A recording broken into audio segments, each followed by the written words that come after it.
Salut à toutes et à tous, aujourd'hui on se retrouve avec une présentation de Assault on Doomrock Ultimate Edition. Donc ça ressemble beaucoup quand même à la première édition de Doomrock, avec des améliorations évidemment. Peut-être un gameplay un peu plus fluide, mais qui, de mémoire ça ressemblait beaucoup. Il y a des petits ajustements, et il y a beaucoup de variantes qu'on peut intégrer au jeu. Ce que je vais vous présenter là d'ailleurs, il y aura, il me semble, deux variantes, il y aura les terrains et les dés spéciaux qui vont venir dans le jeu. Mais j'en reparlerai à ce moment-là. Ce qu'on va faire pour commencer cette présentation, c'est présenter un peu le matériel. Donc le matériel, ici, j'ai mis ça dans un rack de cartes. Normalement, on a un... qui est ici. On a un plateau, comme ça, qui est prévu, c'est le plateau de luxe, qui était, enfin, de luxe entre guillemets, qui était avec la version, qui permet de mettre les différents decks de cartes dessus. Moi, je m'en sers pas, je trouve ça plus pratique, vu les épaisseurs de tas de cartes. C'est beaucoup plus pratique. Par contre, ce que je fais, c'est que je garde plié. Et ici, je m'en sers pour les compteurs de temps. Ici, pour l'inventaire de l'équipe. Et ici, pour mettre la carte de l'acte en cours. Donc voilà, on aura ça ici à chaque fois. Ici, on trouve des decks de loot, donc du commun, mis en 2 tas. De l'épique, un peu plus puissant. Les cartes d'évolution des capacités de nos personnages. On est limité à 7 par personnage en tout. Sachant qu'on démarre le jeu avec 4 cartes déjà. Ici, ce sont les cartes d'événements. Donc on peut avoir des événements quand on va aller explorer des lieux qu'on n'a pas encore explorés, ou à certains moments, ou alors en dépensant du temps pour explorer le lieu où on se trouve déjà. Ici, ce sont des cartes secrets, donc ce sont des lieux secrets qui seront révélés sur les cartes lieux qu'on va pouvoir visiter. Le but du jeu, ça va être quoi dans Assault on Doomrock? Ça va être d'affronter en fait 3 ennemis. On va dire ça comme ça. C'est plutôt simple au niveau du but du jeu. Hein. On affronte 3 ennemis. Les 2 premiers sont des ennemis classiques de niveau 1 et de niveau 2. Et le 3e, c'est un boss. D'accord. Donc comment c'est représenté dans le jeu? Vous avez ici les ennemis de niveau 1, les ennemis de niveau 2, les ennemis de niveau 3. Donc vous voyez qu'il y a une chose qui est différente. Ici, on a un crâne avec un casque. Sur le champ de bataille, ce sera représenté par des jetons comme ça. Et évidemment, on aura pour le boss un petit jeton différent. On y reviendra pour la phase de bataille. Donc ici, quand on les retourne, en fait, on ne les connaîtra pas, c'est-à-dire qu'on va faire une phase d'aventure et une phase de bataille. On aura à faire ça 3 fois, il y a 3 actes. Premier acte, un ennemi de niveau 1, on fait une aventure, on fait une bataille contre l'ennemi de niveau 1. Ensuite, on met en place l'acte 2, on va prendre une carte sans la révéler de monstre de niveau 2, on fait une aventure, on fait une bataille contre le monstre de niveau 2. Et enfin, 3e acte, on va installer l'aventure, on va sélectionner un monstre niveau 3 sans le révéler, et on fera une bataille contre ce boss en niveau 3. Okay. C'est chacune de ces cartes. Si par exemple je retourne une de niveau 2 par exemple, ici j'ai Imperial Harpies, donc ça donne c'est seulement pour le tirage au sort, hein, puisque ici derrière on va avoir, je vais avoir pour chaque monstre, donc chaque carte qu'on voit là, une grande fiche comme ça. Donc si je prends les Harpies niveau 2, on va avoir cette carte-là, Imperial Harpies. Donc ici vous avez la mise en place du monstre sur la bataille, vous avez ici le champ de bataille qui est représenté, donc nous on aura un playmat pour le mettre dessus, avec les unités ennemies. En fonction du nombre de joueurs, ça va pouvoir changer, donc vous voyez que ici, si on joue à 2 joueurs, on a ces 5-là, si on joue à 3 joueurs, on a ça, on a les parties bleues en plus. Ici on a 4 joueurs, enfin 4 aventuriers, hein, pas le nombre de joueurs mais le nombre d'aventuriers, on a celle-là en plus. Ici vous avez les terrains qui sont représentés, et ici les personnages que l'on joue qui sont à chaque fois mis. A noter qu'un truc très marrant, c'est qu'en fonction des monstres, à chaque fois ils ont mis un petit texte, on aurait pu mettre les aventuriers hein, sur toutes les cartes, mais vous avez un terme différent. Ici vous avez les victimes, mais vous allez avoir par exemple sur d'autres, par exemple pour les trolls, quelque chose qui sent. Something smells. D'accord. Pour les Beast of Doom, on a nos aventuriers, c'est marqué meat. D'accord, la viande. Donc vous avez ça pour ça, je trouve ça marrant. Il y a plein de petites choses comme ça dans le jeu, même dans les textes d'ambiance des petites cartes. Il y a toujours un petit peu d'humour et c'est assez sympa. Donc sur le monstre, on aura donc sa mise en place. On aura évidemment ses points de départ aussi, ses nombres de points de vie, son nombre de boucliers. Et ici, ce sont des cartes, on reviendra à ça dans la mise en place de la bataille, mais ce sont les cartes d'action des monstres. D'accord ? Donc on va voir, c'est comme un jeu de cartes classique, et on verra comment ça fonctionne. Une fois qu'on a fait la mise en place et qu'on a sélectionné les cartes, on se mettra de ce côté-là. Ici, on aura les règles particulières d'interruption qu'on pourra faire nous, quand on sera en mode stealth, en mode discret, et les règles particulières des ennemis. D'accord ? Ici, c'est indiqué que les harpies ont 0 en armure quand elles sont surrounded, encerclées. Alors que, en temps normal, elles ont 5 points de vie et 3 points d'armure. D'accord ? Ça, c'est les points d'armure. Et vous avez aussi quelque chose qui vient en plus qui s'appelle les boucliers. Donc les boucliers sont retirés en premier, et ensuite on défalque l'armure des points des dégâts, et ensuite ça fait des dégâts sur les points de vie. Donc là, par contre, quand elles sont encerclées, on ne compte pas l'armure. Donc c'est très intéressant de les encercler. D'accord ? Donc il faut être au moins à 2 contre 1. Encerclé, c'est qu'on est en supériorité numérique sur un ennemi. Et ici, en fait, vous avez quoi ? Vous avez les valeurs des cartes. Vous voyez que 2, 3, As et le Joker, ce sont les valeurs qu'on trouve ici. 2, 3, As et Joker. Donc en fait, qu'est-ce qui va se passer ? Quand on tirera une carte pour faire agir un ennemi, on se référera à la valeur ici, et on partira du haut vers le bas, et on effectuera l'action de l'ennemi. Ça pour chaque ennemi qui sera activé. Donc voilà comment ça va se dérouler. On fait une phase d'aventure, une phase de bataille. Et avec qui est-ce qu'on va faire ça ? Avec nos aventuriers. On va pouvoir en choisir dans ce paquet-là. Et il y a un beau paquet, c'est recto verso, vous pouvez choisir, vous avez une version féminine ou parfois alternative de l'aventurier en question. Les cartes d'aventurier sont souvent similaires à 2 choses près. En fait, on a 2 informations dessus. Vous avez d'une part les points de vie, mais il me semble qu'ils sont tous à 6 points de vie. Il n'y a aucune différence en termes de points de vie sur les aventuriers. Vous avez ici, je crois qu'elles sont tous pareilles, la partie une main, c'est en fait une main de la capacité de l'aventurier. Donc on va pouvoir mettre une arme à une main sur l'aventurier. Et ici, c'est son niveau de menace pour les ennemis. Ça veut dire quoi ? Ça veut dire qu'en fait, ça va servir de priorité sur l'ordre d'activation des ennemis. Enfin, vu que chaque aventurier va activer des ennemis, on commencera par celui qui a le niveau de menace le plus élevé, et ainsi de suite. D'accord ? Donc entre le Blood Mage et le Paladin, c'est le Blood Mage qui va activer en premier. Sachant que les ennemis, parfois, ils ont tendance à attaquer le personnage actif. Voilà, c'est ça qui va faire changer. Mais pas que, s'ils peuvent pas atteindre le personnage actif, ils vont atteindre le personnage qui est le plus proche de ce personnage-là. Ou un personnage qui a la plus haute valeur ici, justement. Et on va pouvoir jouer sur ces 2 valeurs-là en cours de partie. Donc là, on peut choisir, donc en fonction de nos préférences. L'intérêt, c'est quoi ? C'est que si je prends une carte, je vais en prendre un que je connais pas, comme ça serait plus sympa. On va prendre qui ? Tiens, le Rogue, je le connais pas. Je prends le Rogue, donc sa version alternative, c'est rouge. Je pensais que c'était une faute, maintenant il l'appelle bien rouge. À ce personnage-là, je vais retrouver 2 cartes. Donc vous voyez que le dos des cartes, il est assimilé à l'icône qui se trouve ici.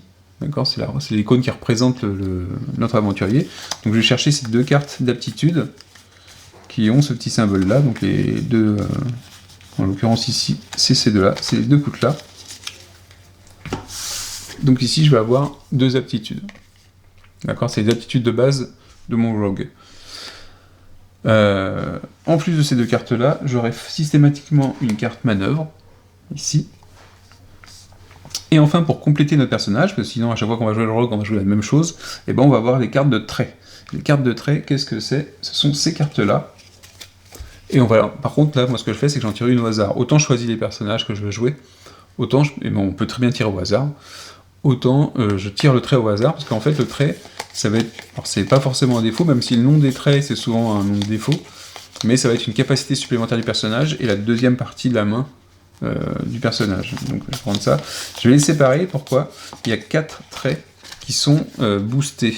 Même 5 peut-être, 1, 2, 3, 4, 5, voilà. Il y a 5 traits qui sont boostés, qui sont vraiment très avantageux et très puissants.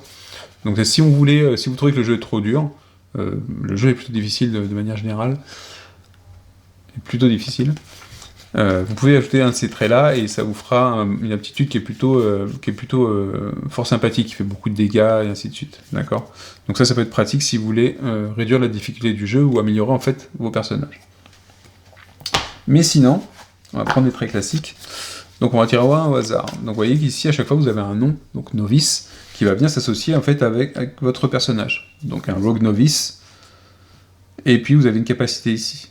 Donc là, c'est des événements qui arrivent en début de round. Vous avez la capacité qui se trouve juste en dessous. Et vous avez aussi, c'est ce qui vient compléter, c'est pour ça qu'on la met à gauche de la fiche de la carte de personnage. Vous avez ici l'accessoire qui pourra brancher l'accessoire, donc on mettra une carte d'équipement de type accessoire à côté si on veut. L'armure ici, et ici c'est la deuxième main. Ça veut dire quoi ? Ça veut dire que si je génère ma deux mains, je mettrai ma carte équipement en dessous, sinon je peux avoir un objet dans chaque main. Donc je peux porter jusqu'à 1, 2, 3, 4 objets sur mon personnage. D'accord ? Donc on a le novice, on a le huilé. Alors le huilé c'est marrant parce que en fait on peut s'échapper plus facilement des ennemis. Le frustré, le stinky, celui qui refoule, confused, wavering, unstable, scared, donc effrayé. Mais vous avez toujours une capacité à côté. Alors je sais pas s'il y a des capacités qui sont plus ou moins fortes, je les ai pas toutes vues encore. Ridiculeusement protégé. Donc lui par exemple il va gagner un marqueur qui lui permet d'avoir la priorité lors du combat. Donc ça permet de récupérer peut-être plus les ennemis plus rapidement. Bon, c'est surtout intéressant en fin de combat quand il y a moins d'ennemis. Et vous avez des capacités qui vont être permanentes, qui vont être tout le long du round et ainsi de suite. Sur les cartes, vous avez également ici les dés spéciaux, donc on va y revenir parce que c'est une variante du jeu qu'on peut utiliser ou non, on n'est pas obligé. Ici vous avez un emplacement de dés et un nombre de charges. Le dé ça veut dire quoi ? Ça veut dire la valeur que je dois utiliser comme dé, parce que ça va être du placement de dés. Quelle valeur je peux utiliser pour pour mettre un dé dessus, et pour utiliser ma capacité. D'accord ? Ici c'est le nombre de fois où je peux mettre un dé dessus, donc ici je peux en mettre qu'un, je peux l'utiliser qu'une seule fois, un dé sur cette capacité-là par round. D'accord ? Parfois je vais avoir des capacités, alors sur celle-là de base, peut-être qu'on n'en a pas, mais sur... Donc c'est exactement la même chose que la capacité qu'on a à côté. C'est-à-dire qu'on a une capacité, et ici par exemple, c'est un dé de valeur 6, mais je peux en mettre jusqu'à 3. Donc ça veut dire 3 fois dans le round, si j'ai mis 3 6 sur ma carte, dans le round je pourrais utiliser 3 fois cette capacité-là, et donc faire ce qui est marqué en dessous. D'accord ? Je suis limité à 3 charges dessus. Donc c'est du placement de dés. Qu'est-ce qui va se passer ? Donc une fois que j'ai récupéré ça, donc je vais prendre lui par exemple. Confused Rogue. Quand j'ai ça, en fait, ça va représenter un pool de dés. Donc à chaque fois que j'ai un dé qui est indiqué, c'est un dé que je vais prendre. Donc la version standard, ce sont des D6 classiques. Donc j'aurai 4 D6 classiques et je jouerai avec mes 4 D6. La version spécifique, si vous avez des couleurs de dés qui sont indiquées, donc par exemple ici je vais avoir un marron, 2 gris, oui, et un rouge. Voilà, ça sera mon pool de dés en début de round. Pour la bataille, d'accord ? Tant qu'on est en mode aventure, on n'utilisera normalement pas les dés. Donc ça sera mon pool de dés. Et quand vous allez gagner des capacités, par exemple, en les achetant, en les payant, vous allez pouvoir récupérer forcément une capacité, un dé en plus. Alors pourquoi je dis que c'est un dé bleu ? Parce que le gris et le bleu peuvent se confondre un petit peu. C'est qu'en fait, il représente le 1, ou le 6 d'ailleurs, sur les dés. D'accord ? Pour les différencier, en tout cas, ceux-là, on sait que ça c'est le bleu et ça c'est le gris. D'accord ? Il y a le bouclier ici, il y a le rogue ici. Enfin, le stealth ici. Quelle différence il y a entre les dés standards et les dés non standards ? C'est que, en standard, quand vous lancez les dés, les 1 vous permettent d'avoir un bouclier, je crois. Donc d'échanger votre dé, de ne pas l'utiliser sur une aptitude, mais de récupérer un bouclier. Et le 6 vous permet d'avoir un marqueur d'héroïsme à la place. Donc d'échanger en fait votre dé contre un marqueur d'héroïsme ou un bouclier. Ok. La différence c'est que les dés spécifiques, en fait ça va être sur certaines faces que vous allez pouvoir récupérer le symbole. Par exemple sur cette face-là, je vais pouvoir échanger contre un marqueur de stealth. Donc contre cela. Sur cette face-là, je vais pouvoir récupérer un bouclier à la place. Donc c'est pareil, j'échangerai le dé. Et donc c'est pas tout le temps la même valeur. Et c'est important parce que les valeurs de dés peuvent nous servir pour activer des aptitudes. Donc voilà, c'est la différence qu'il y a entre les deux. Sachant qu'il y a un des marqueurs, je sais pas sur lequel on a, c'est sur les dés bleus, je crois. Hein. Voilà. Sur le dé bleu, il y a une exception à la règle, c'est que vous avez un petit symbole d'éclair. Le symbole d'éclair, on le retrouve aussi sur certaines, comme par exemple ce Poisonous Stab, on a un éclair ici. Ça permet de jouer dans une phase qui est en début de round. Et ce dé, même si on utilise l'éclair, donc ça va transformer par exemple une aptitude qui n'était pas avec un éclair en aptitude avec un éclair, on garde quand même la valeur du dé. Donc on l'utilise et pour sa valeur et pour son symbole. Voilà. Ce sont les exceptions. Ce sera plus clair pour vous quand on fera la bataille. Mais voilà votre aventurier, comment il est défini. Les dés, les cartes, et, chose à ne pas oublier, une figurine, non pas une figurine, un jeton de poker avec son symbole dessus. Et ça va être le dernier que je vais trouver. Ouais. Hop. Vous avez un jeton qui va représenter sur le champ de bataille votre personnage, d'accord ? C'est comme ça qu'on va localiser le personnage sur le champ de bataille. Il n'y a pas de figurine dans Assault on Doomrock. Ce sont que des chips de poker comme ça. Alors, moi j'ai une chips de poker, mais vous avez des jetons en carton dans le jeu de base. Donc ça, c'est votre personnage. On va en faire 4 comme ça. Enfin, moi je joue avec 4 personnages, mais on peut jouer avec 2. Il y a un système pour équilibrer le jeu quand on joue avec 2 personnages, avec des goons, donc des sortes d'alliés qu'on peut utiliser. Donc, une fois qu'on a nos personnages, donc je vais par exemple prendre, allez, on va prendre qui est-ce que j'ai pas pris ? On va prendre le monk, je sais pas ce qu'il fait, le moine, un druide et tiens le witcherer. Et vous avez warrior, paladin, blood mage, beaucoup, hein. Vous l'avez vu dans l'unboxing, il y a pas mal de personnages. C'est celui-là que je préfère, witcher j'aime bien lui, elle j'aime bien parce qu'elle est déjantée, et le monk j'aime bien celui-là. Donc je récupère leur carte. Lui, par contre elle a peut-être des trucs spéciaux, la druide, des jetons spéciaux, je vais peut-être la prendre. Histoire qu'on fasse un truc plutôt simple. Allez, on va prendre l'engineer. L'engineer, on va le prendre en version femme. Du coup, il y a lui, il y a elle, et on est bon. Une carte de mana pour chacun. Donc vous voyez que ça prend un peu de place quand même. Vous n'allez pas le voir parce que je mets en dessous. Mais vous voyez que ça, pour un personnage,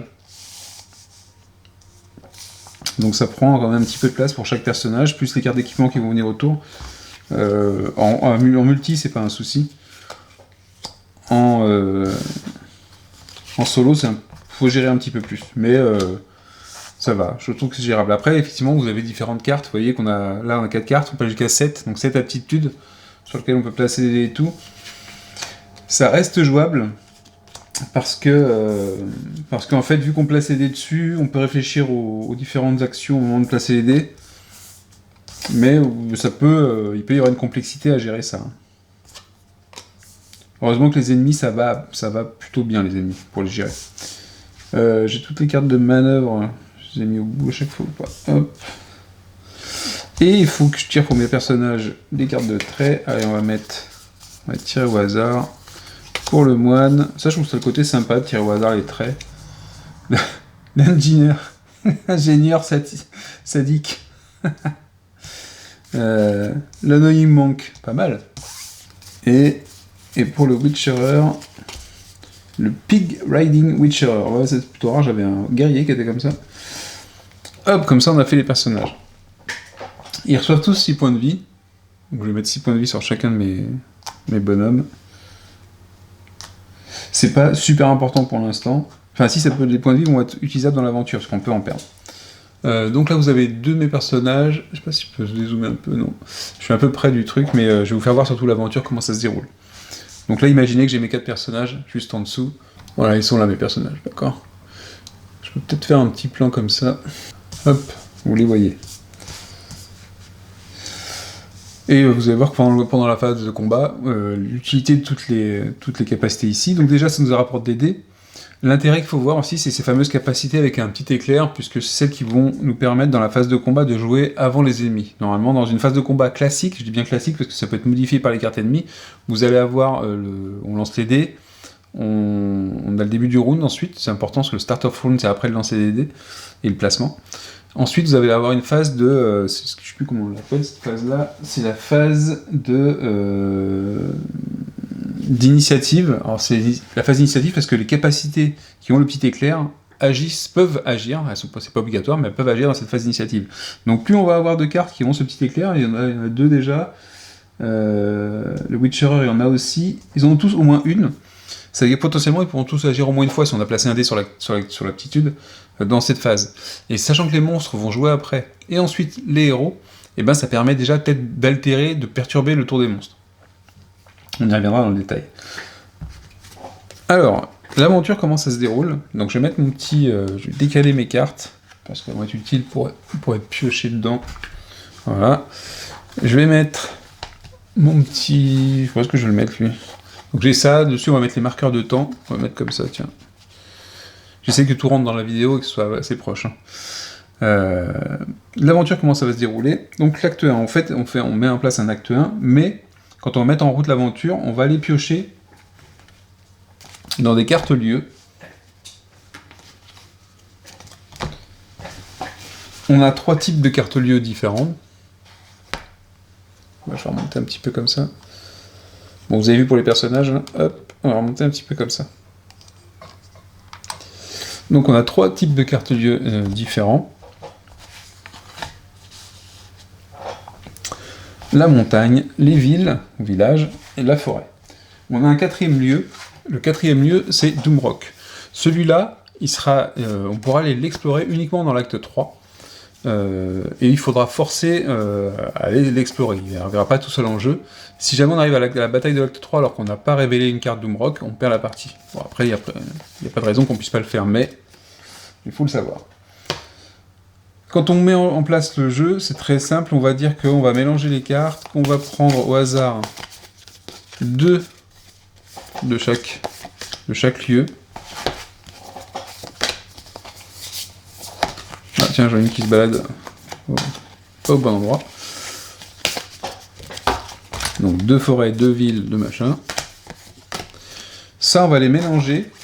On garde quand même ces tas-là. On va les mélanger et ça va devenir notre deck d'exploration. D'accord? On met pas le Doomrock dedans.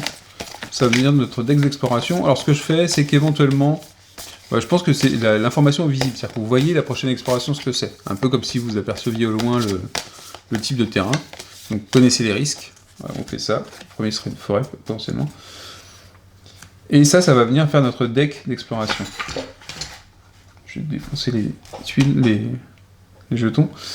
Ça c'est notre deck d'exploration. Dans le premier acte, on va tirer une carte de chaque type de carte pour démarrer l'acte 1. Une fois qu'on aura fait ça, normalement on n'aura plus besoin de ces 2 paquets-là, on n'en a plus besoin. Pourquoi? Au début de chaque acte, on prendra une carte ville et on la mettra, ce sera notre seule carte qui sera explorée. Et ensuite, pour aller voir ailleurs, on ira faire de l'exploration et on piochera de ce deck-là. Okay. Ici, on le met dans l'ordre que l'on veut. Donc, et de toute façon, on se placera sur la ville. Donc, c'est pas très très important. Si ce n'est que si jamais j'explore, vu que je peux avoir que 3 cartes en jeu, c'est celle de la carte la plus à gauche qui partira et on décalera tout. D'accord?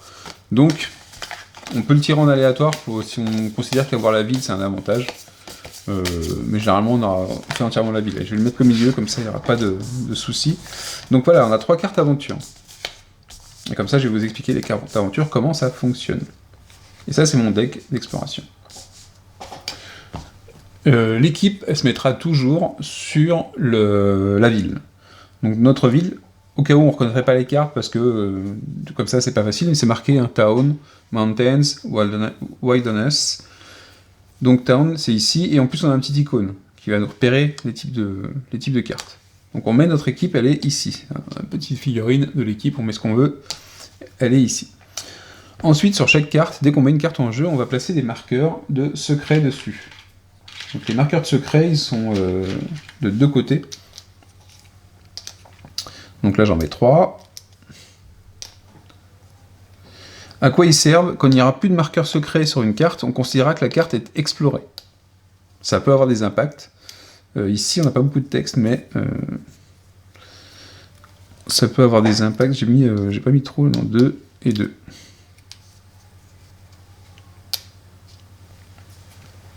Et vous voyez que ça c'est la face secret, et d'autre côté on a un sablier. Le sablier, on va aussi s'en servir parce qu'on va piocher une carte. Vous voyez que la mise en place elle est très aléatoire. Ce qu'on va faire, c'est qu'on va aussi piocher une carte monstre. Du coup, on va prendre un au hasard. Si jamais c'est un monstre que j'ai déjà fait, peut-être qu'on changera, je sais pas. Et donc c'est un niveau 1, parce qu'on est dans l'acte 1. Et on va tirer une carte qui est de ce deck-là. Ce deck-là, ce sont les, en fait le deck d'aventure, puisqu'en fait dessus, ce qu'on va retrouver, j'en prends une autre après, mais on va retrouver le thème de notre acte, en fait, ça va être le titre de l'acte. Ensuite, des règles spéciales à l'acte. Ensuite, les résultats du loot. Si jamais je fais une action de loot, et ben ce sera par rapport à cette table-là. Donc sur chaque carte, vous avez une table de loot qui va être différente. Elle se transforme un peu toutes, mais... Et les récompenses, c'est les récompenses d'un acte. Donc quand j'ai gagné un acte, je gagne ces récompenses-là. Pour l'acte 2, je prendrai une autre carte. Okay, donc ça vous fait un bon paquet de cartes quand même. Donc vous avez ce choix-là, le choix du monstre de chaque acte, le setup de l'aventure, qui vont vous faire que vos parties vont changer à chaque fois. D'accord ? Dans les faits, en termes de gameplay, de ce que vous allez devoir faire et des actions que vous allez faire, ça va pas changer grand-chose, mais ça vous fait des variantes de jeu à chaque fois. Donc là, on va prendre celle-là. Donc Lost, le collier perdu. Donc tout le monde semble chercher un collier de valeur. Il semble, ou il apparaît, que le propriétaire aimait sortir dans les marais, dans les marécages. Cette tâche attire de nombreux fous, weirdos, des nombreux tarés on peut dire même, mais heureusement, un groupe sain d'aventuriers vient d'arriver, vous. En gros, vous faites parmi des fous qui allaient chercher le collier en question. Alors, ce qui est intéressant ici, le collier peut être trouvé pendant qu'on fait un loot. Alors ça, pour le coup, j'ai jamais vu ce type de carte, c'est assez marrant. Et quand on l'aura trouvé, le collier, on gagne 3 pièces. Vous voyez que le necklace, il est marqué dans la feuille de loot, mais en 0.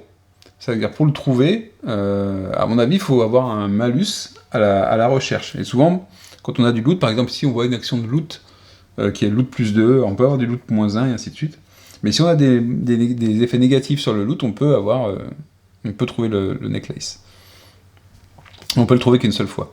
Alors, à savoir que pendant la phase d'aventure, donc ça, par exemple, ici, quand j'utilise mon plateau ici, je place cette carte ici, ou non, plutôt ici, je mets le monstre ici. Voilà. Et ici, ce sera mon inventaire, et ici, mes marqueurs de temps. Pourquoi les marqueurs de temps ? Ici, il y a marqué qu'on a 7 unités de temps. C'est pas 7 tours, hein, c'est pas 7 actions, c'est 7 unités de temps. Voilà, j'ai 7 unités de temps, je les mets dans le sablier, on s'en fout, c'est vraiment pour le fun qu'on met dans le sablier. Hein. Mais j'en ai 7 à dépenser. Ces unités de temps, on va devoir les dépenser pour certaines actions basiques que l'on peut faire dans l'aventure, ou quand un lieu nous demande de le dépenser. D'accord ?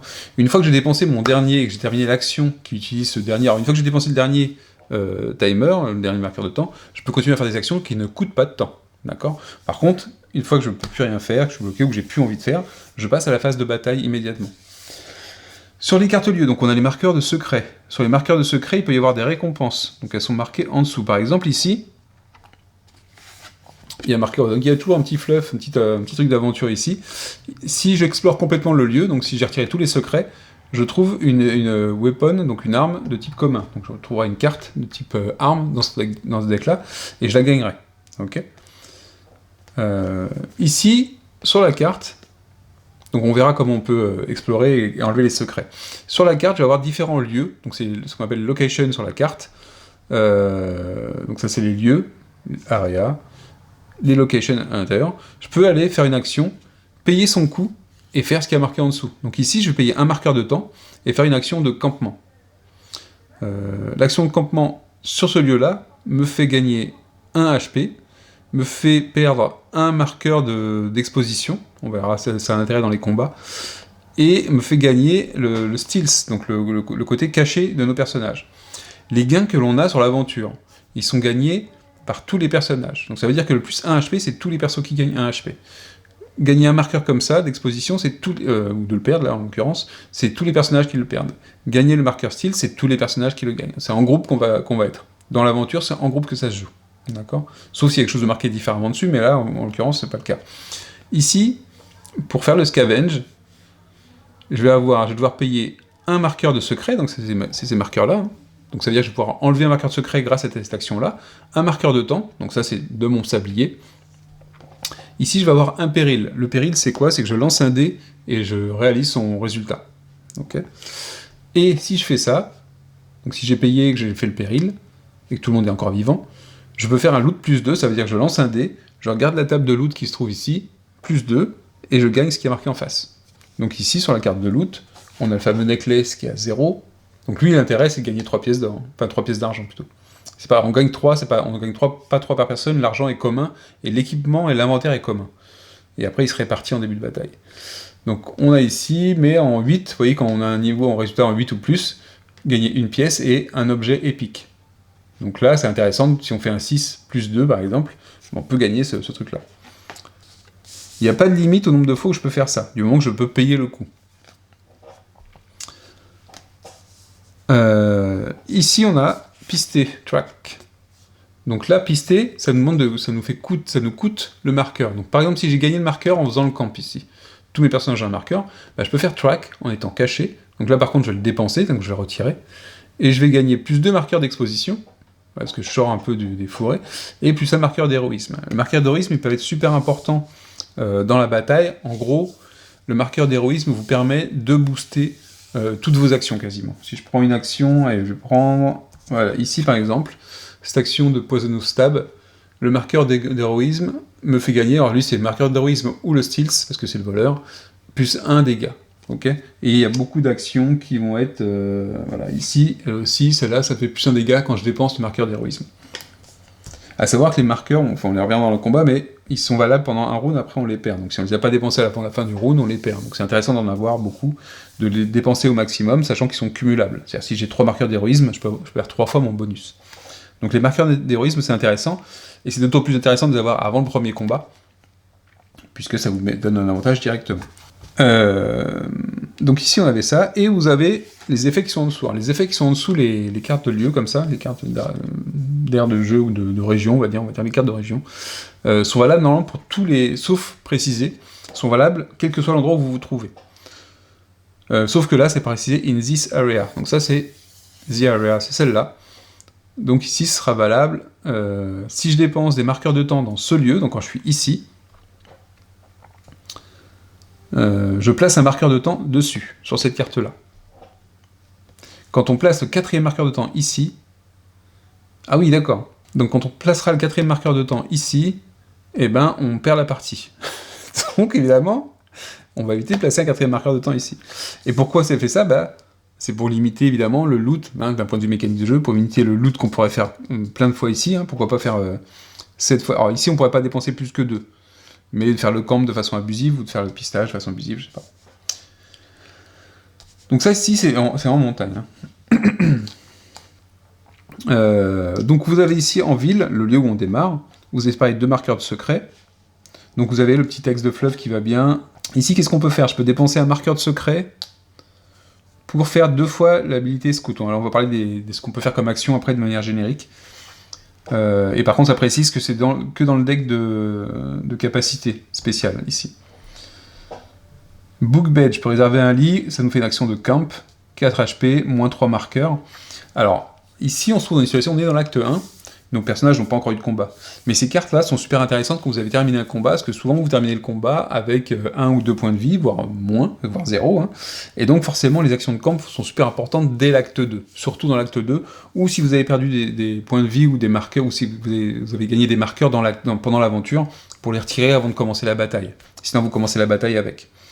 Mais ils sont, vu que là il y a 4 points de vie alors qu'on est à 6, tout le monde était à fond au point de vie, ça paraît pas super utile, mais ça l'est forcément à partir de l'acte 2. Ou si vous prenez des dégâts ici, par exemple le dé de péril, si on le jette, on peut prendre des dégâts, d'accord ? Ou des marqueurs d'exposition. Les marqueurs d'exposition, j'en parle, on verra plus en détail dans le combat, mais les marqueurs d'exposition, ils sont dans un sac. Enfin, moi, je les mets dans un sac, normalement, ils sont tous face cachée. Et moi, j'ai le don de les sortir face cachée directement. D'accord ? Non, c'est pas un coup de chance. C'est que je sais lire les tokens quand ils sont dans un sac. Parce qu'il y a un côté, forcément, c'est le côté lisse, qui est le côté avec qui est le dos, et le face qui est comme ça. Donc ces tokens-là, vous les récupérez sur vos personnages. Dès que vous prenez une attaque, d'accord, même si elle ne vous fait pas de dégâts, tous les marqueurs que vous avez sur vous, vous les révélez et vous les activez. D'accord ? Donc ici, c'est par exemple, si vous êtes dans l'acte 1, quand vous révélez celui-là et que vous prenez une attaque, ça vous fait plus 1 de dégâts. Alors c'est pas sur vous ou sur les ennemis. Hein.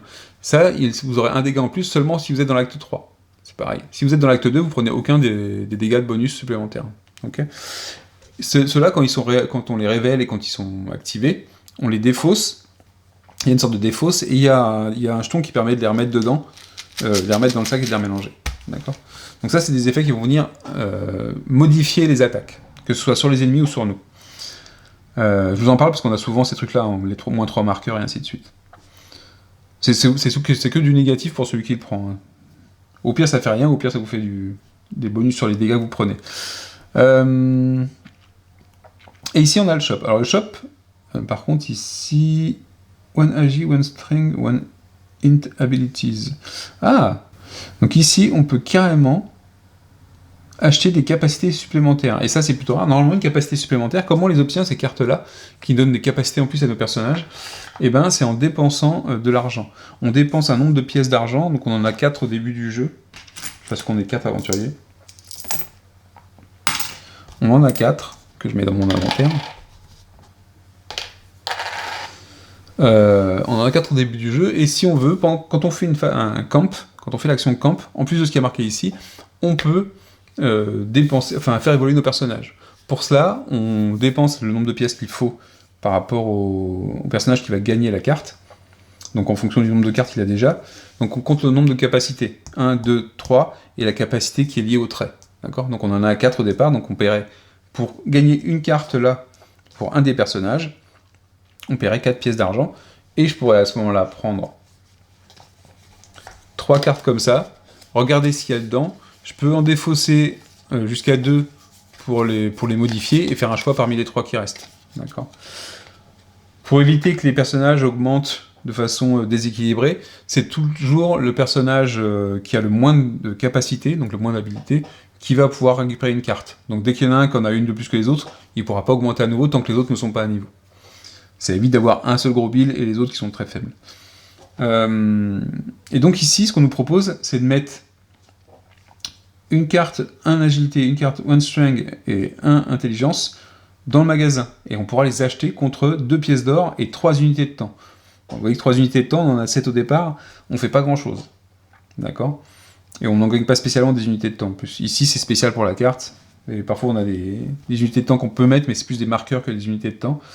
Mais voilà, ça nous permettrait éventuellement de commencer le premier acte avec un dé en plus et une capacité en plus pour un des personnages, si on a envie. Et de dépenser moins que 4 pièces d'or. Mais en échange, vous voyez qu'ici, le temps, c'est par exemple ici, le camp, c'est seulement un marqueur. Ici, c'est un marqueur aussi, et je pourrais dépenser mes 4 pièces pour avoir une capacité spéciale. Donc voilà, c'est du choix.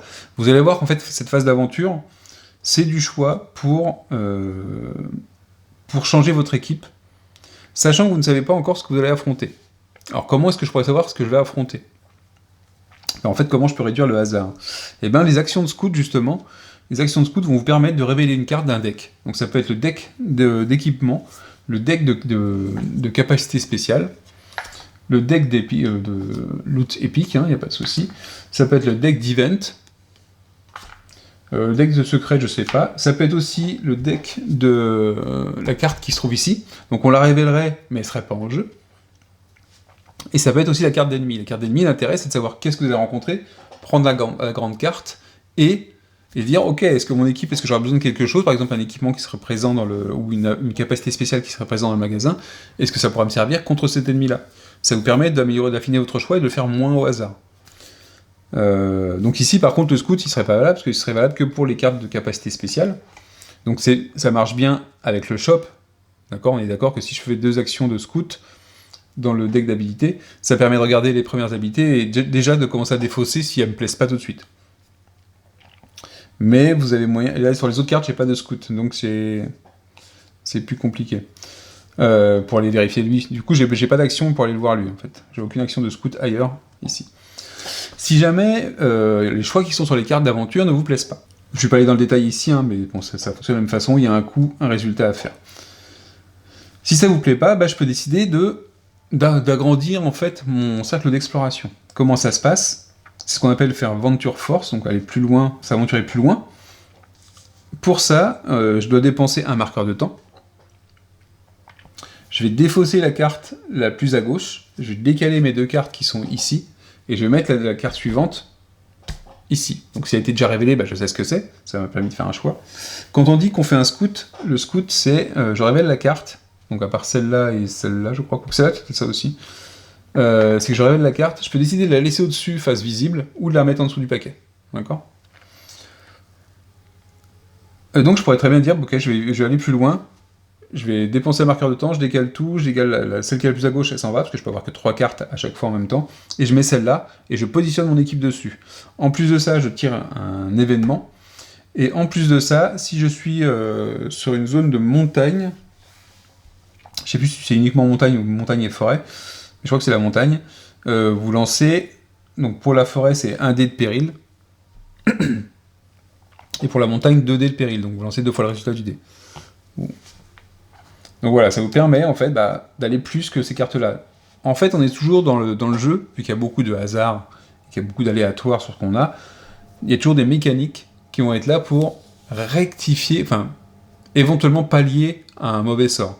Si effectivement les 3 zones étaient un peu pourries, je pourrais dépenser mon marqueur de temps plutôt que de le dépenser sur quelque chose qui m'intéresse pas trop, pour l'explorer plus et éventuellement avoir une carte qui soit beaucoup plus intéressante.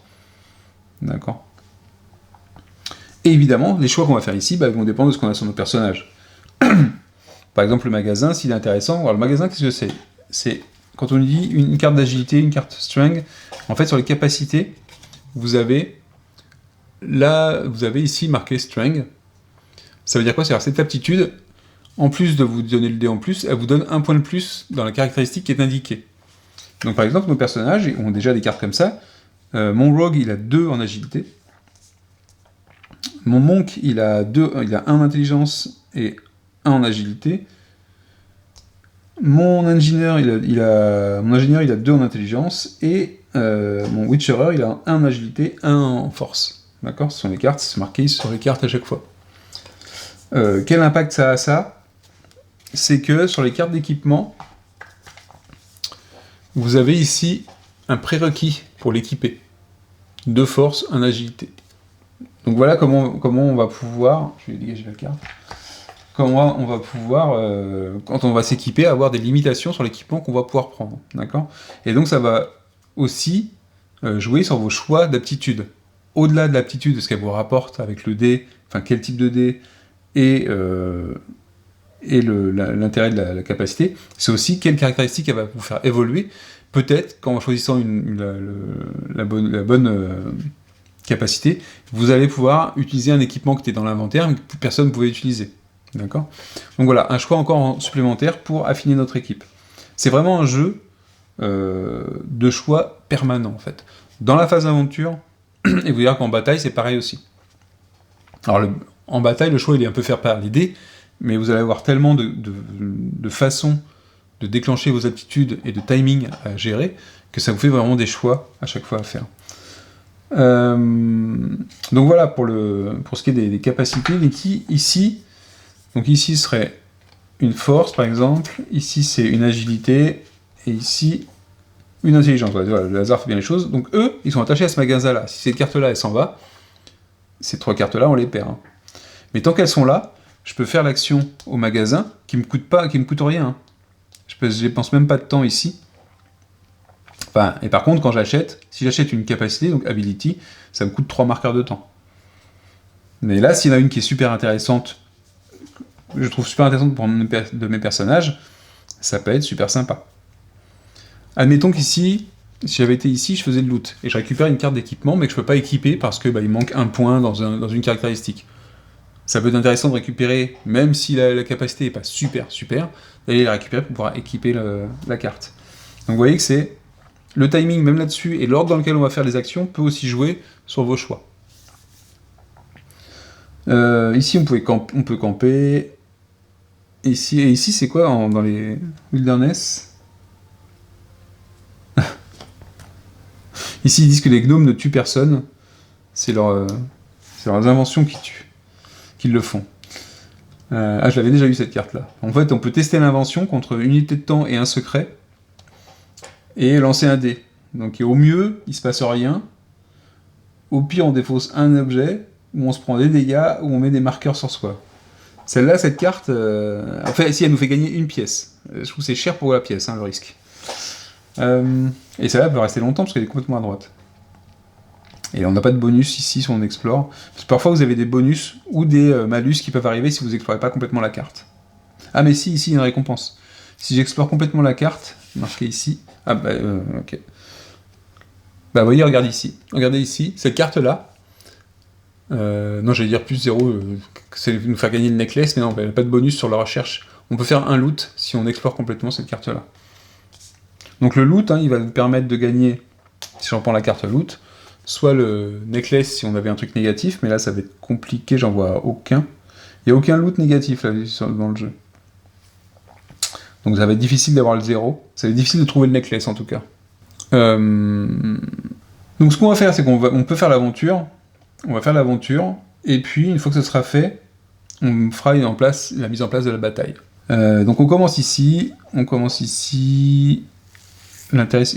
ici c'est super intéressant. Alors c'est pareil, quand je me déplace d'un lieu à l'autre, je perds un marqueur de temps. D'accord ? De la même façon que quand je vais explorer une autre zone. Donc souvent, on s'arrange pour dire, est-ce que je fais des choses ici, je me déplace, on évite de faire des allers-retours trop souvent, ça perd du temps pour rien. Ici, par exemple, on peut perdre 2 marqueurs. L'intérêt, c'est de gagner le loot gratuit. Et pour ça, ça nous coûterait 2 marqueurs de secret. On gagnerait une pièce, on ferait un péril. Et on ferait un Venture Force ou un Travel. Donc, soit voyager gratuitement de ce site-là vers un autre. Donc ça peut être bien.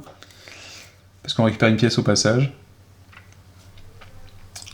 Mais, dans l'état actuel des choses, ce qu'on va faire, c'est qu'on va aller prendre une capacité spéciale. Et pourquoi pas... Alors ici, il n'y a pas d'intérêt à explorer. Vous pouvez explorer, c'est-à-dire en fait utiliser un marqueur de temps pour défausser un marqueur de secret, et tirer un event. Les events peuvent vous rapporter des choses aussi. Hein. C'est un moyen de vider ça sans faire d'actions qui sont ici. Je vais aller... Qu'est-ce que je pourrais prendre comme activité ? Là, il y a dans l'initiative, donc ça peut être sympa aussi. Si on est adjacent à un autre héros, on gagne un marqueur. Oh, elle est vraiment pas mal celle-là. Elle nous fait gagner. Ouais, super. Il est marqué dos à dos, vous voyez, des 2 héros qui sont dos à dos. Celle-là, ça permet si on est adjacent à un autre héros, de gagner un marqueur d'héroïsme et l'autre héros de gagner un bouclier. Ou l'inverse. Et dans la phase d'initiative, c'est-à-dire avant que le combat commence, avant que les monstres vous attaquent. Donc ça, c'est super sympa. Vous avez aussi des capacités qui sont ongoing. Ça veut dire qu'une fois que vous aurez mis le dé dedans, vous pouvez le laisser locker tout le long du round du combat. Et ici, qui est marqué, une fois que vous prenez un dégât, vous mettez un marqueur d'exposition à l'attaquant pour chaque bouclier que vous avez retiré. Donc ça, c'est intéressant si vous avez des boucliers, sinon, pas trop.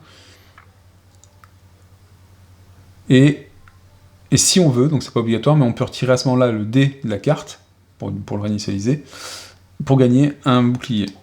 Ici, Hide and Seek, c'est sympa aussi. Donc les marqueurs de lock, donc on peut faire l'effet d'ongoing, et l'effet de début de round, donc après le lancer de dés. Si on est dans un groupe avec un autre héros, on peut gagner le Stealth. Donc ça c'est... on gagne Stealth, mais là c'est que pour notre personnage, parce que c'est dans la bataille. Et après qu'on soit déplacé vers un autre héros, avec un de nos effets à nous, hein, c'est pas un effet extérieur qui nous a déplacé, on gagne Stealth et on retire un marqueur. C'est pas mal aussi, mais je crois que je préfère celle-là. Et donc je vais sûrement payer 2, puisque c'est le coup. Alors ça me coûte 2 et 3 marqueurs de temps. Ça va accélérer aussi la phase d'aventure. Donc 2, et je vais récupérer celle-là, et je vais la mettre à qui ? Ça peut être intéressant d'avoir des marqueurs d'héroïsme, mais pour qui c'est le plus intéressant ? Toi, je vais le mettre à mon Witcherer, je crois.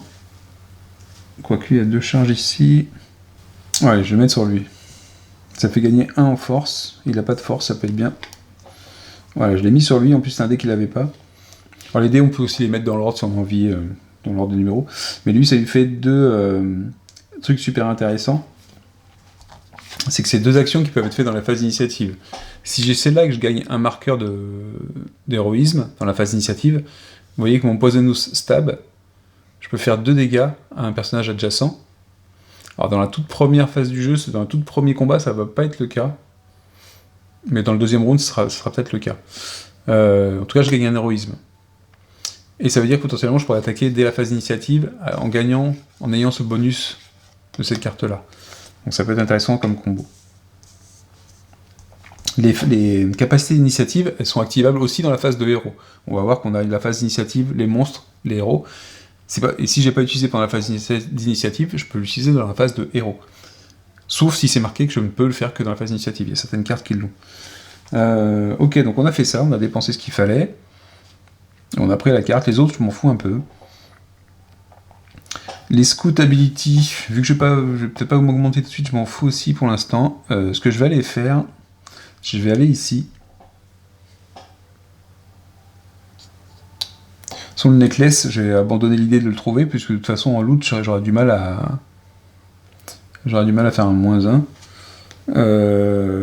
Donc je vais me déplacer ici, contre un marqueur de temps. Je sais pas, j'aurai assez de temps après. Ici, je peux dépenser 2 marqueurs de secret. C'est tout ce que j'ai à enlever. 2 marqueurs de secret pour faire launch. Donc on teste l'invention, j'imagine. Et... Ah non, je peux pas faire ça avant. Je vais faire autre chose avant. Tiens. Avant de faire ça, je vais dépenser, je dis pas de bêtises, un marqueur de temps pour retirer un marqueur ici. J'explore. Et donc je tire une carte event. Ouf, la carte event, c'est un rack d'armure. Bah, du coup, on fait un loot, on lance un dé. 5. 5, c'est +1 Epic Armor. Donc là, je gagne une armure épique. Donc ça veut dire que je vais piocher jusqu'à avoir une armure épique, j'imagine. Bah, la première, voilà, c'en est une, Armor. Donc on gagne celle-là. C'était la première. Donc vous voyez sur la carte que je viens de gagner, donc grâce au loot à l'event en fait, que j'ai eu ici, donc ça m'a coûté qu'un marqueur de temps finalement, et ça m'a retiré un marqueur de secret ici. Vous voyez que ça peut être intéressant aussi. Alors ici, ça nous permet, après avoir éliminé un ennemi, de se déplacer et de préparer cet équipement. Parce que les équipements, en fait, ils sont one-shot, on les utilise qu'une seule fois et après ils sont utilisés, on peut les utiliser dans le round d'après, uniquement, et là on pourra le repréparer. Et on peut l'utiliser durant l'initiative, on peut gagner le Stealth. Donc Stealth, on va le mettre sur qui le Stealth? On va le mettre sur le Witcherer peut-être. S'il peut l'activer par contre. Ah non, ça va être compliqué. Parce que là vous voyez que là sur la carte d'équipement, il faut 2 agilités et 1 en intelligence. Et je crois pas avoir le cas. Parce que 3 en caractéristique, il n'y a que lui qui l'a, il a 2 agilités et 1 en force. Donc pour l'instant ça, de toute façon, tant qu'on n'a pas commencé la bataille, ça va ici. Ça va dans l'équipement, dans l'inventaire global de l'équipe. Une fois que j'ai fait ça, je vais faire le launch. Je dépense les 2 marqueurs, c'est le seul coup que je dois payer, mais je paye pas de marqueur de temps. Et je gagne une pièce. Je reviens à 3. Par contre, je lance un dé de péril. Donc le dé de péril, c'est pareil, c'est pour tout le monde. On prend tous un marqueur, donc face cachée. On a tous un marqueur face cachée sur nos personnages. Ça veut dire qu'ils commenceront la première... Tant que je les partirai, ils commenceront la première bataille avec un marqueur d'exposition.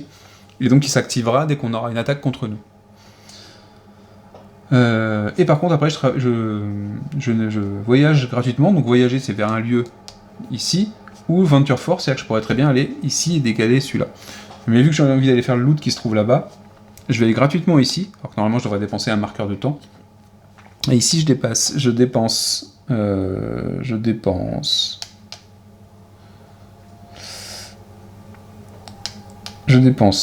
un timer et un secret.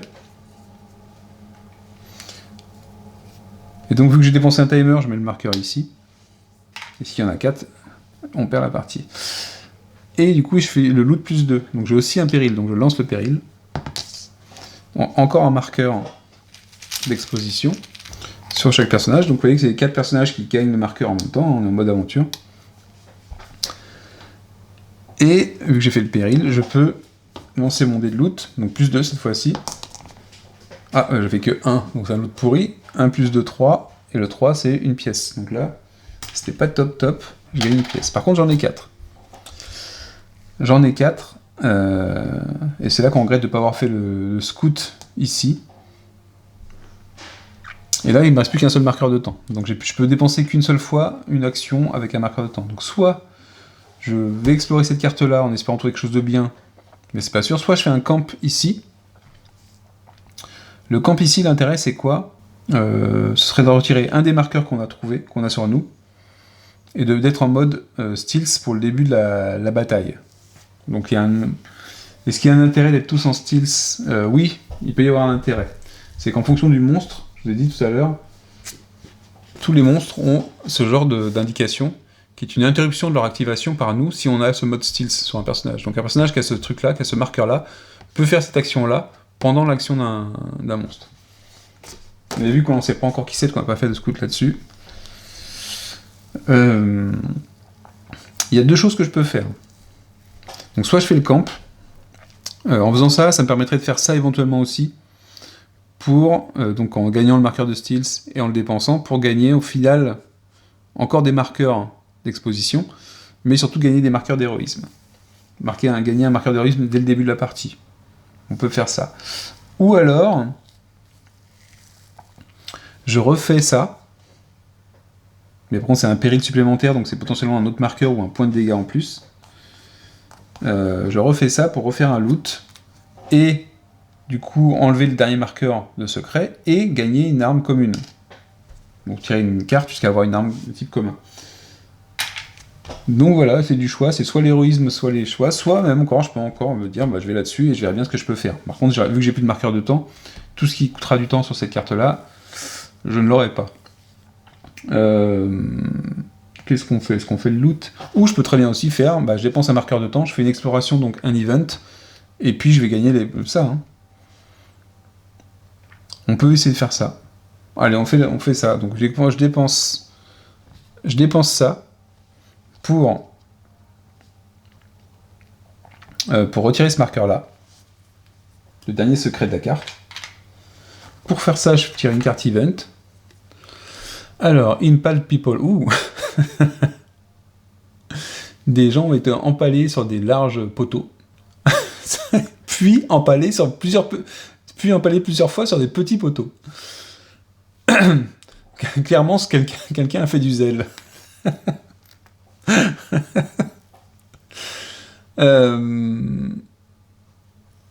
Il semble un petit peu trop habillé finalement, ces gens qui sont empalés. Alors, soit je récupère une armure commune, soit cette atmosphère doit éloigner les ennuis, soit je fais une action de camping, de campement, pas de camping, qui me fait gagner 3 points de vie. Celle-là, elle a été bien en acte 2 par exemple, et qui me retire 2 marqueurs. Donc avec celle-là, soit je gagne une armure en plus, mais là je vais gagner des équipements, donc je vais peut-être m'en foutre complètement.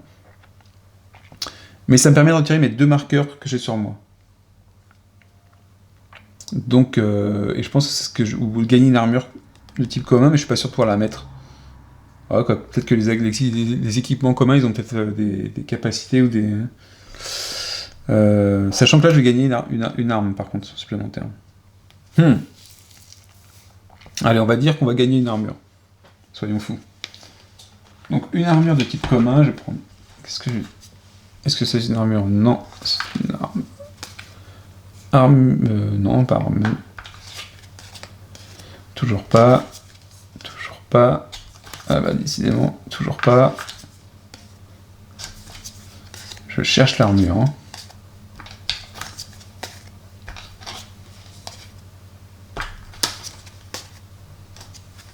Ah oui, c'était un casque, mais il n'est pas mis en armure, il est mis en équipement. Bah aussi. Ah, une armure. Vu qu'il y a beaucoup de cartes de loot, je défausse au fur et à mesure. Je pense qu'il y a suffisamment pour bien s'éclater. Donc celle-là, c'est une armure. qui me demande que d'avoir un en intelligence pour la porter. Et ici, il est marqué Passive in Roll Phase. Ça veut dire que je peux dépenser un dé de valeur 2 pour gagner. Donc ça veut dire que ça vient en plus de ce qu'on... Normalement, c'est sur le 1 ou le 6 là, qu'on peut dépenser qu'on peut gagner l'héroïsme. Ça nous permet de gagner un héroïsme dans la phase de lancer, contre un résultat de 2 sur le dé. Ça peut être sympa, hein. Ça peut être sympa. Du coup, 1 en intelligence, qu'est-ce qu'il va le faire? Gagner un héroïsme. Je vais le faire sur lui. Tiens, je vais le mettre sur le manque.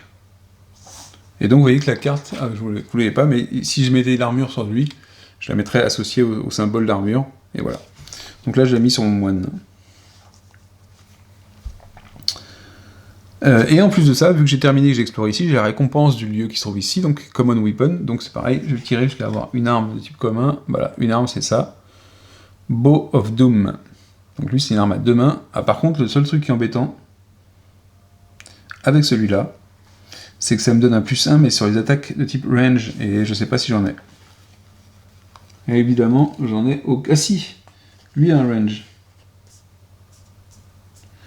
Donc lui, quand je ferai donc lui, vous voyez que cette carte-là, c'est un équipement de type arc, mais quelque part, elle me donne un bonus uniquement sur les attaques d'un certain type. Donc là, par contre, j'ai mon Witcherer qui a ce genre d'attaque, avec une sorte de chainsaw, là. Donc je vais l'équiper sur lui, c'est une arme à 2 mains. 1 en agilité, il l'a, donc c'est bon. Donc ça serait pas mal, il fera +1 à son attaque, qui est déjà pas mal. Ok, elle est mêlée, range et précision, donc c'est des mots-clés qui peuvent être déclenchés par d'autres effets. Donc vous voyez cette carte-là, le Buzzsaw, elle fait 1 à un personnage, 2, donc elle fait 3, parce qu'elle fait +2 si le personnage est adjacent. Si je dépense un héroïsme, elle fait +1, et vu que c'est un range, ça fait encore +1. Ça peut être vraiment, vraiment très sympa. Et là, cette fois-ci, alors, si j'avais un marqueur Stealth, je pourrais faire cette action-là, j'en ai pas. D'accord? Parce que ici, ça ne nécessite pas de marqueur de temps. Je peux plus faire celle-là parce que j'ai plus de marqueur de temps, je peux pas la faire celle-là non plus. Et je peux pas me déplacer parce que ça me nécessiterait de marquer un temps. Donc là, à ce moment-là, on va enlever les cartes aventure. Donc celles-là, en fait, elles vont partir complètement. D'accord? Ces cartes-là sont défaussées. Ces marqueurs, ils sont retirés. Il n'y a pas d'effet qui arrive si c'est pas exploré, donc on s'en fout. Ça, c'est défaussé. Ça, c'est défaussé. Tac, tac, tac. Il n'y a pas d'effet négatif pour la bataille qui arrive. Le marqueur, on le met de côté. Le deck, ici, on va le mettre de côté pour l'aventure suivante, éventuellement. Ici, on va garder la carte, parce que ça va nous servir pour la récompense de la fin de l'acte.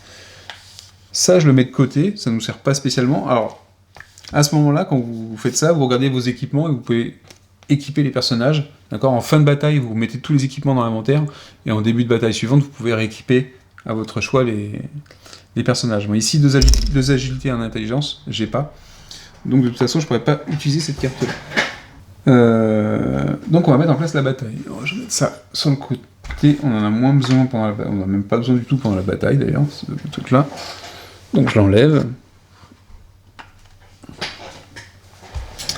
Et on va révéler la carte qui était sur mon plateau de jeu. Et on va rencontrer les tomates explosives. Alors, pour le coup, je l'ai jamais rencontré. Donc vous voyez que ça peut être sérieux ou pas. Les tomates explosives de niveau 1, je l'ai jamais rencontré. Comme ça, on va découvrir la fiche ensemble. Exploding Tomatoes. Sur le champ de bataille, vous voyez qu'on a une petite ligne qui est tracée ici. On va y placer ces choses-là pour délimiter. Ça permet de limiter certains mouvements ne se déroulent que dans... ici, en fait, c'est comme si on avait 2 terrains, d'accord ? C'est pour ça qu'on a un terrain... Enfin, c'est séparé en 2. Un terrain ici et un terrain au-dessus. Ensuite, on a 2 terrains. Donc ça, c'est l'extension en plus aidée que j'ai. C'est l'extension que je prends... ce sont les jetons de terrain. Et donc, pour ça, on mélange les cartes. Donc, c'est bien les terrains, c'est un avantage, mais c'est aussi un gros désavantage. C'est-à-dire que si on n'affecte pas de dés à un terrain, les ennemis vont utiliser les terrains sur lesquels il n'y a pas de dés. Donc ça vous limite, ça vous réduit un peu vos dés à vous sur les aptitudes. Mais ça fait des aptitudes qui sont très pratiques pour se déplacer quand on est bloqué, par exemple. Contre les araignées, c'est très pratique. Donc ici, on aura ce terrain-là, ici celui-là. On va les révéler et mettre les jetons dessus. Ici, on a un piège Et ici, on a le levier. Le lever of doom, j'ai déjà eu. Et le piège, je ne l'ai pas encore eu. Donc ça, c'est le piège, qui est là, mais face avec les dés dessus. Donc ici, je peux affecter un 4 ou un 5. D'accord ? Quand je vais faire mes lancers de dés. De la même manière que je vais mettre les dés sur mes aptitudes. Et le levier, il est pas mal. Hein, mais ce qui va nous intéresser aussi, donc je mets les cartes pour savoir ce qu'elles font. C'est quand même super pratique. Je vais mettre dans le bon ordre. Donc le levier qui se trouve là-haut, qu'est-ce qu'il nous permet de faire ? Je vais vous faire voir la carte plus près. Donc quand j'aurai affecté un dé dessus, donc ici il y a un point d'interrogation, c'est n'importe quelle valeur de dé. On peut donc, quand on utilise le dé qui est dessus, se déplacer vers ce terrain-là, sauf si on est déjà encerclé, dans ce cas on ne peut pas le faire, on ne peut pas l'utiliser. Et si, une fois qu'on est adjacent à ce terrain, on peut mettre 3 marqueurs d'exposition sur un personnage. Donc ça permet de dire, ok, je sais que je vais faire une attaque sur ce personnage-là, je vais mettre 3 marqueurs, ça va peut-être aggraver l'attaque. Ou pas, hein, mais il y a des chances. Et si on a des effets, je crois que j'ai un personnage qui a des effets, par exemple mon ingénieur, là, je veux dire, c'est un ingénieur en plus, faut dire, il fait 1 plus X dégâts à un personnage, en ignorant une armure. D'ailleurs, il faudra que je regarde combien ils ont en armure, les tomates. Et le X, ça équivaut à plus 1 en dégâts. Pour chaque marqueur, enfin, pour chaque couple de marqueurs sur la cible. Donc vous voyez qu'il y a un intérêt à ce qu'il y en ait beaucoup. Ça me fait immédiatement des bonus de dégâts, plus les bonus qui seraient révélés par les marqueurs. Et en plus, si j'ai de l'héroïsme, ça fait encore plus 1 dégât, et je pourrais mettre des marqueurs d'exposition sur la cible après. Donc c'est... On va essayer comme ça de comboter tout ce qui est possible. Et par contre, si je mets pas de dés dessus, les adversaires vont utiliser cette carte-là. Et il y a marqué qu'on met un marqueur sur chaque héros, et on résout tous les marqueurs de chaque héros. Donc, c'est-à-dire que là, on résoudrait les marqueurs sans que ce soit lié à une attaque. Donc c'est pas le pire, celui-là. Le pire, c'est quand ça fait des dégâts d'équipe, parce que c'est assez dramatique. Ici, le piège, on peut se déplacer... Move an adjacent character to this terrain, ok. Ah oui, donc si je suis à côté d'un adversaire, je peux le pousser dans le piège. Et on lui fait 3 dégâts sur le personnage qui a été déplacé. Pas mal. C'est pas mal du tout. Hein. Et évidemment, les ennemis, si on n'a pas mis de dé dessus, donc je pense qu'on va mettre un dé à chaque fois dessus, c'est quasiment une attaque à 3 de dégâts, c'est super important.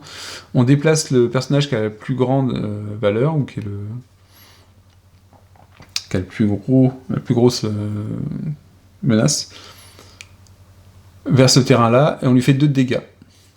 Ok. Ça, c'est pas trop pénible pour... Enfin, c'est quand même dur contre nous, mais je pense qu'on va s'en servir comme une attaque. Vous voyez qu'on va s'en servir presque comme une attaque, comme si c'était une capacité d'attaque pour nous.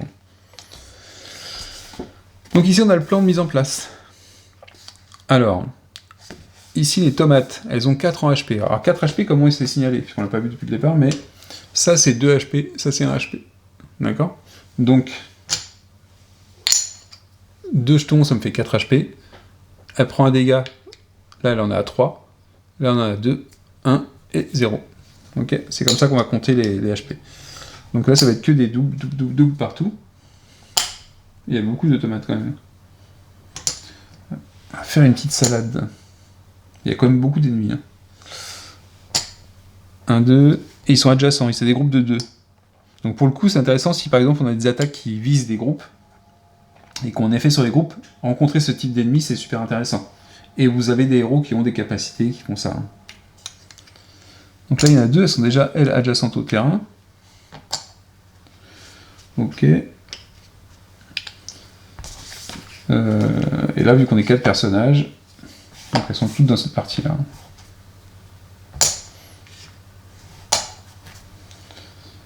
Et il m'en faut encore 2.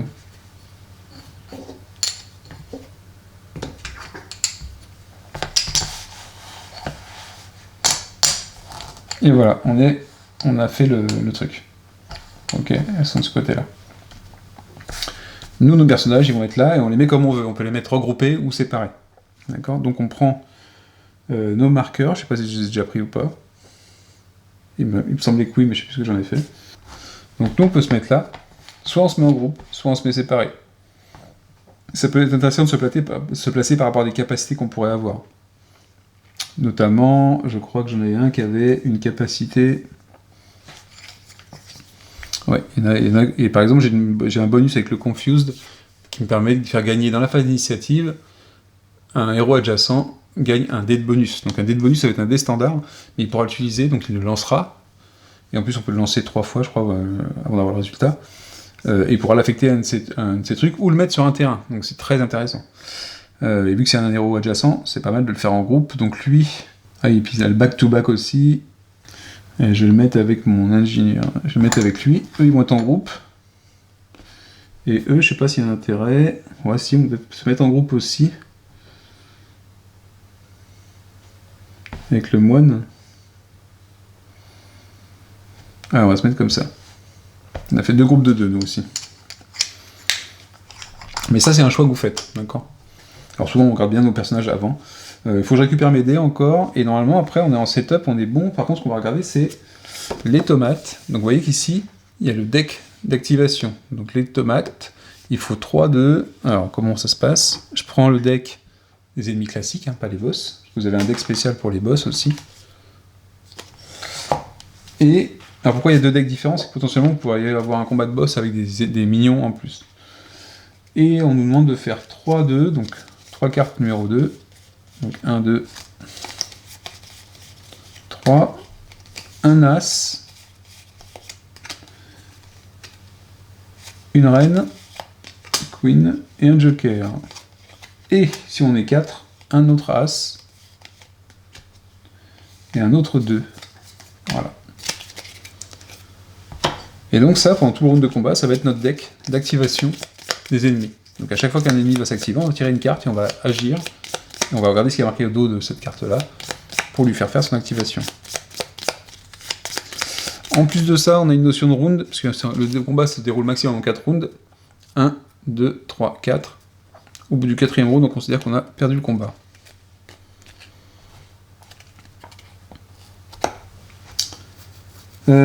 Et sur nos tomates, est-ce qu'on nous dit autre chose? Je regarde si j'ai pas mis trop d'ennemis. Non, j'ai pas mis trop d'ennemis. Ça. Si je voulais faire ressembler plus au plan. L'important, en fait, sur votre carte, sur votre table, c'est pas tellement exactement où sont placés les ennemis, ce que je suis en train de faire là, par exemple, c'est que, est-ce qu'ils sont adjacents l'un à l'autre? Est-ce qu'ils sont adjacents au héros, adjacents à un terrain ou pas? D'accord? On n'est que sur la notion de je suis adjacent, je suis à distance, je suis dans un groupe avec d'autres, donc je suis adjacent dans le groupe, avec toutes les personnes du groupe, ou je suis séparé. L'action, par exemple, on a une action qui est de push, de pousser. Push, c'est je prends le personnage qui est poussé, rejoint un groupe vide. Donc ça veut dire que si je push lui, il rejoint un groupe vide. Je peux pas le pousser pour aller qu'il rejoigne un autre ennemi. D'accord. Donc nos fameuses tomatoses, donc oui, il y a 10 millions, hein, du coup, parce qu'on est 4, elles ont toutes 4 HP et un bouclier chacune. Par contre, on va voir qu'elles ont aucune armure. Donc ça, c'est quand même pas mal. J'espère qu'elles n'en gagnent pas en cours de route. Mais elles ont toutes, par contre, elles commencent toutes avec un bouclier.